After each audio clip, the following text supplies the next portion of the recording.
A new fight for UFC Nashville. That's a welterweight contest.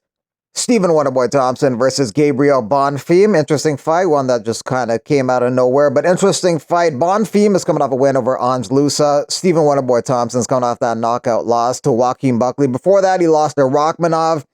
They're trying to build Bonfim's name off of Stephen Wonderboy Thompson, who's actually still in the rankings in the number 12 position in the welterweight division. So if Bonfim wins, he breaks into the rankings. Age difference in this fight, 15 years. Wonderboy's 42, Bonfim 27. Some fan reactions to the fight. Cool fight. Now strip John Jones. Dana stripped John Jones of his belt, not clothes. Y'all think Thompson gonna bring the limes? Strip John Jones. Strip Tracy Cortez. The main event of that Nashville card is Derek Lewis versus Towson Teixeira in a heavyweight contest. 40 fights versus 8 fights. 28-12 versus 8-0. Also on the card, Calvin Kattar versus Steve Garcia. That's going to be a fun featherweight contest. Kattar in his last fight with Zalal in the last round. Zalal took some criticism for running away for Kattar for most of that round. But Garcia, who's on a big knockout streak, is not a guy who runs away. He's going to meet you in the middle, so he does not run away from the fire. He runs to the fire, so expect fireworks. Macy Barber didn't make weight for a fight with Aaron Blanchfield in the main event at tomorrow's UFC card. Alan Nascimento also missed weight for his fight with Jafal Filio. Ketlin Vieira versus Macy Chiasson moved to the featherweight division 145. Vieira asked for it to be moved up to 145 instead of 135. And Trevin Giles versus Andreas Gustafsson got canceled. Somehow, Trevin Giles injured himself before the weigh-ins, so now that fight is off. Now there's 10 fights on the card. Originally, there was 12. Visa issues dropped it down to 11. Now there's 10. By fight night, we'll see how many fights there are. 6:30 p.m. Eastern time is when the prelims are expected to start. You all have already heard the fight is off. My opponent pulled out this morning. Apparently he fell during the weight cut and hit his head. It sucks. I am ready. I'm on weight. I have prepared for this, and yeah, of course it sucks really bad, but we have faith. We hope they can find a replacement soon. So stay tuned for any updates. Justin Gaethje doesn't have a fight scheduled at the moment, but he is helping Kamaru Usman train for his fight in a couple weeks in the main event at UFC Atlanta against Joaquin Buckley, 5-round main event. Usman has lost 3 in a row while Buckley has won 6 in a row, so they're in different trajectories in their career. Usman also has not been nearly as active as Joaquin Buckley. Usman last fought in October 2023 when he fought Khamzat Chimaev and lost that fight. Since that time, Buckley has fought 4 times, won 4 times. Will that be a factor in this fight? Possibly. He's been a lot more active, and, you know, that may be a factor in this 5-round fight. Speaking of Gaethje, that's who Paddy Pimblett wants to fight next. I'm hoping to fight in Abu Dhabi in October is what Paddy says. I'd love to fight Ilya, but he's booked, so I think it's more likely Justin Gaethje. No one cares about Arman Tsarukyan, and people actually want to watch Gaethje fight. It'll be an exciting fight, me versus Gaethje. Tsarukyan's an absolute tool, and with me and Gaethje, 1 win away, and I'll be fighting for the belt.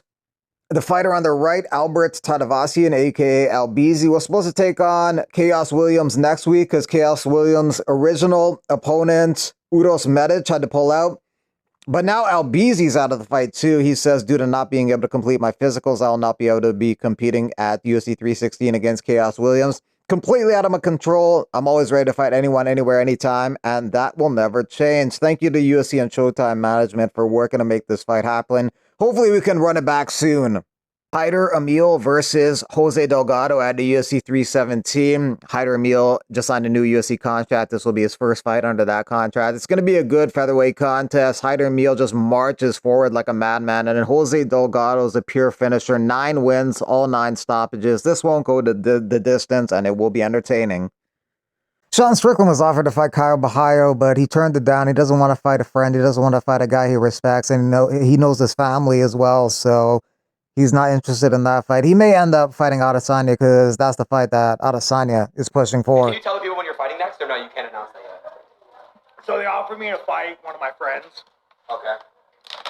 And I think we both kind of collectively said no. Yeah. Just because it's like, It'd be one thing if he just like was a a douchebag, but like he has a wife, a kid, like you want to talk about the men you respect. He's somebody I respect as a man. So it's like, now I was telling Mitch, like at a press conference, what are you going to say? Hey, you dirty Brazilian man, like sees your family's doing well. Like, am I invited to the birthday party? So Wait, is it Alex?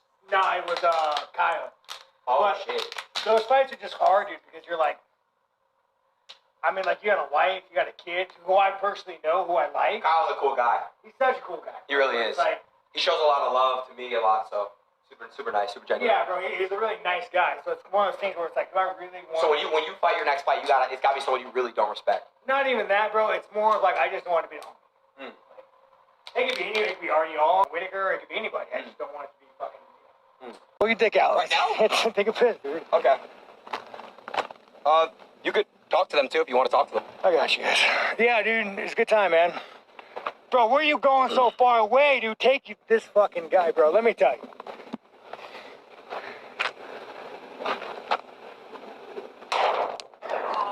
Where'd you just shoot that? What the fuck? Where? Where was that? UFC on ABC 9 opening odds, Marcus McGee versus Piotr Yan, July 26. Piotr Yan is a minus 550 favorite. Not surprising because Piotr Yan has more skill, more experience, fought tougher competition, and he's actually younger too. I thought this was like a young up-and-comer taking on Piotr Yan, but Marcus McGee's 35, Piotr Yan's 32, 3 years younger. So Piotr Yan minus 550 favorite, not a surprise. Former UFC heavyweight Tanner Boser fighting at UAE Warrior 60 Friday, June 13th in Abu Dhabi. Is taking on Vinicius Moreira, heavyweight contest. Boser hasn't fought in a couple years. His last fight was in the UFC against Alexa Kamer. He won that fight, became a free agent. He signed with the GFL. The GFL has not done anything, so he's taking this fight at UAE Warrior 60.